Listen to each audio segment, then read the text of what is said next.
Another question is, so I'm a female student from China. I've been waitlisted by Carnegie Mellon University for mechanical engineering.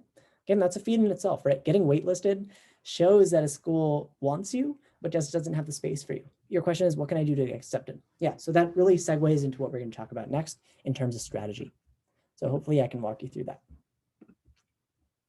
All right, so the next step is getting off this darn waitlist, right? First thing to do, first come first, is to confirm your spot. If you want to be on a waitlist, you have to confirm your spot. So many schools require students to indicate that they're accepting a spot on the waitlist, either through an online form or by sending an email to a particular address. So in your case, right, check out CMU's mechanical engineering, the letter they sent you. And if there's a place where you can indicate you want to be on the waitlist, definitely fill that out as soon as possible. Your waitlist notification will usually tell you exactly how to confirm or even turn down your waitlist spot. If your school does not give specific instructions, you'll need to write the admissions office a formal letter notifying them of your decision. So if there's no specific instructions, write a really formal letter to the admissions office indicating that you want to be on the wait list. You have to be proactive about it. If your school uses a specific procedure, use that procedure only, and you'll often be able to submit a more detailed letter later as well.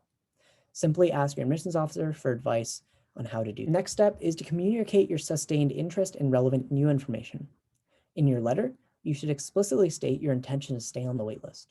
So if you can write a formal letter, and we always do recommend you do, make sure that you can indicate your continued interest, update with new information. You should also reiterate your strong interest in attending that college if you're eventually accepted. Keep your letter relatively succinct, though the admissions officer already has access to your application, so you don't really need to repeat information that they already know. What you can include is information about new accomplishments you've achieved since you submitted your initial application for admissions, such as earning additional awards or honors. And typically, we just limit it to that. So awards and honors, as well as potentially coursework, but not really. To wrap up that idea, new accomplishments can also include ways in which you've significantly improved your original applicant profile. If you've retaken a standardized test and achieved a substantially higher score, informing the college might help your application. The same is true as if your grades have improved by more than one letter grade. So that's important, right? So if it's an A- to an A, not a big difference. But if it's a B to an A, or even a C to a B, that is significant and you want to share that. So smaller improvements in grades or scores probably won't make as much of a difference. So keep those things in mind. And it's always important to clarify what the college will accept. If you want to send in other supplemental information at this point, first call the college and ask if they'll take that information into consideration. Some colleges won't even look at supplemental materials, and it's a waste of time to prepare any. Remember, the college already has your application, and while you can make updates, you can't rewrite the entire thing, right? So it's not like you can just submit an entirely new application. It doesn't work that way.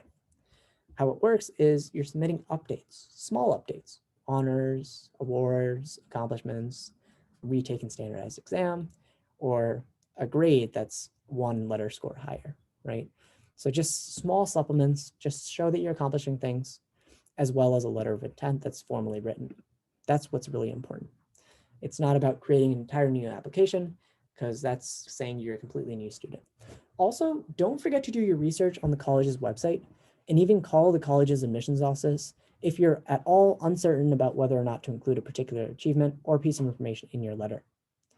It's always a good idea to have someone read your letter before you send it, and this would not be a good time for typos or other silly errors. So when you're sending a letter, make sure it's grammatically correct, it's been read through, maybe even have someone else read it for you. It's all very important.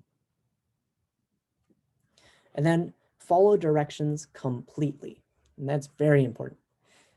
In making and carrying out your waitlist action plan, you need to follow any specific instructions that you're given to by your college. As we've mentioned, some schools have more specific procedures than others regarding what to do when you're waitlisted. If a school uses a particular online system to collect information, for example, make sure you use that system rather than submitting a separate letter. Conversely, don't do anything the college tells you not to do. So if the college tells you that they don't accept additional letters of recommendation for waitlisted students, don't send one in. Not following directions can only hurt an admissions officer's perception of you as a candidate. Even if you're breaking the rules in an attempt to portray yourself in a better light, it's just not going to work. Instead, you're going to be perceived as rude, and it probably won't help your application. As always, being polite and respectful to admissions representatives is essential. These are real people that you're trying to impress after all. They're not robots. They're not just like people who are very impersonal for the admissions process. They're real people. So showing respect, being polite is of the utmost importance. And then finally, like the last part of your action plan should just really be about not stressing. While you might be tempted to call the admissions office every day to find out if there's been any change in your status, it's best to stifle the impulse to check in too frequently. So just relax, right? Let the course take its course. Just trust in the process. And that's the best thing that you can do. Once you've done your best to update your application, it's best to move on with your life. All right, another question is, how much communication is too much when it comes to contacting the admissions office after being waitlisted? Great question. So we definitely recommend once you get the waitlist email, if they give you a link, follow the link to submit additional information. If they don't, follow up with the admissions office. Beyond that, maybe message them once more saying, thank you for putting me on the waitlist. But then after that, we would consider it too much communication. In some ways you're being extra pressing. Maybe if it's like a month after and you just want to follow up with the admissions office, just express future interest, that's totally fine. But don't make it a weekly or daily occurrence. Since most colleges set their decision deadline on or around May 1st, waitlisted students won't hear back about final decisions until at least May. So if you're a waitlisted student, just trust that it's going to take some time to hear back from a college, but hopefully it'll pay off, right? Now, different schools have different procedures for considering waitlisted applicants, so timelines will vary. But in general, around or after May 1st is a good time to expect it. For some schools, the process can even stretch out to over the summer. That's also important to note. Fortunately, most schools will inform you once the waitlist acceptance process is over, even if you weren't accepted. So you won't have to live with uncertainty for longer than necessary.